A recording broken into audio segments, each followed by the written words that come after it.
নমস্কার। আপনাদের অনেক আবৃত্তি শুনিয়েছি। এখন আমি একটা ছোট গল্প শোনাবো। আশা করি আপনাদের ভালো লাগবে। প্রফেসরের ক্লাস। সাইকোলজির প্রফেসর, তার মেজাজ আজ খুব ফুরফুরে। প্রথম সারিতে একজন নতুন ছাত্র দেখে তিনি তাকে দাঁড় করালেন।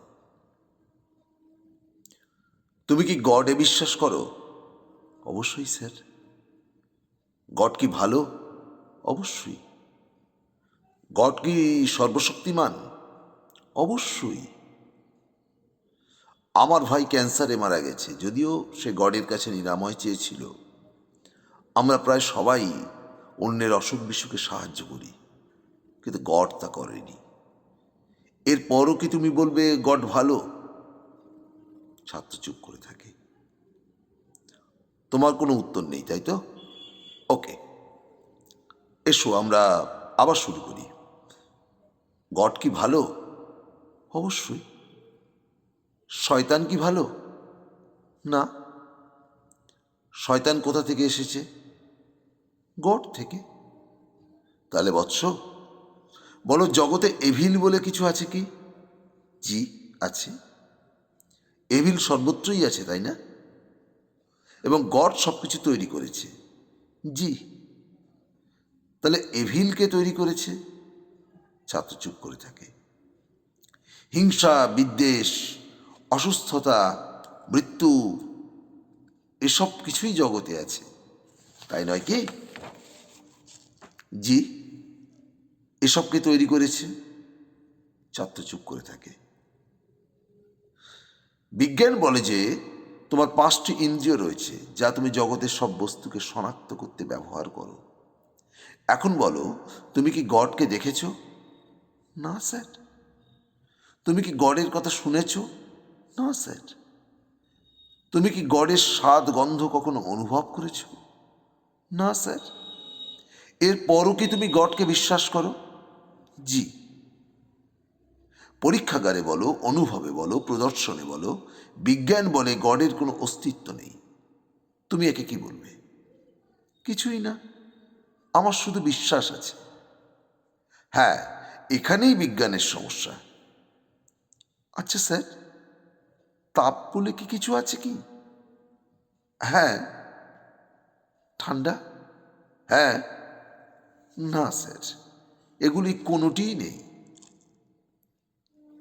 স্যার, আপনি অনেক ধরনের তাপ পেতে পারেন, কম তাপ, বেশি তাপ বা আরও বেশি, কিন্তু ঠান্ডা বলে কিছু নেই। আমরা 458 ডিগ্রির নিচে তাপমাত্রায় যেতে পারি না। তাপের অনুপস্থিতিকেই আমরা ঠান্ডা বলি। আমরা ঠান্ডা মাপি না, তাপই মাপি। তাপই শক্তি, ঠান্ডা আলাদা কিছু নয়। এটি তাপের অনুপস্থিতি মাত্র। আচ্ছা স্যার, অন্ধকার কি? অন্ধকার বলে কি কিছু আছে? অবশ্যই। অন্ধকার না থাকলে রাত আসে কিভাবে? আপনি আবার ভুল করলেন প্রফেসর। অন্ধকার আলোর অনুপস্থিতি মাত্র। আপনি কম আলো, বেশি আলো, ঝাপসা আলো এসব বলতেই পারেন, কিন্তু কোনো আলো না থাকলেই আমরা অন্ধকার বলি। আলো একেবারেই না থাকলে অন্ধকারকে আরো তীব্র করা সম্ভব নয়। এসব বলে তুমি কি বোঝাতে চাইছো? আমি আসলে আপনার ফিলোসফি থেকেই একটা সিদ্ধান্তে পৌঁছতে চাইছি। কী সিদ্ধান্ত? স্যার, আপনি দ্বৈত নীতি অনুসরণ করছেন। আপনি একই সাথে জন্ম, মৃত্যু, ভালো গড, খারাপ গড এর অস্তিত্বের যুক্তি দিচ্ছেন। আপনি গডকে সসীম পরিমাপযোগ্য রাশি মনে করছেন। স্যার, বিজ্ঞান কখনো চিন্তা ও চেতনাকে পরিমাপ করতে পারে না। বিজ্ঞান ইলেকট্রিসিটি, ম্যাগনেটিজম ব্যবহার করে, কিন্তু কখনো এগুলি দেখা যায় না এবং খুব কমই অনুভব করা যায়। এখন প্রফেসর, আপনি বলুন, আপনি কি আপনার ছাত্রছাত্রীদের কি শিক্ষা দেন? যে মানুষ বানর থেকে এসেছে? অবশ্যই। তুমি যদি জৈবনিক বিবর্তনবাদ দেখো, তাহলে তো তাই স্বীকার করবে। এই বিবর্তন কি আপনি চোখে দেখেছেন? প্রফেসর আস্তে আস্তে বুঝতে পারছিলেন তর্কটা কোন দিকে যাচ্ছে। যেহেতু কেউ বিবর্তনবাদ কেউ দেখেনি এবং কেউ ল্যাবরেটরিতে প্রমাণও করতে পারেনি, তাহলে কি ধরে নেব আপনি শুধু আপনার বিশ্বাসটাই প্রচার করছেন? আপনি কি একজন বিজ্ঞানী নাকি একজন প্রচারক?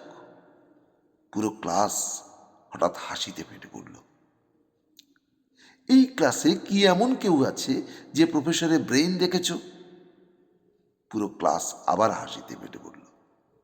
এই ক্লাসে কি এমন কেউ আছে যে প্রফেসরের ব্রেন শুনেছ, অনুভব করেছ, স্পর্শ করেছ অথবা স্বাদ গ্রহণ করেছ?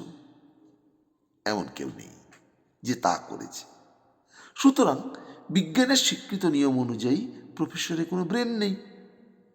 With all due respect sir, how do you then trust your lecture sir?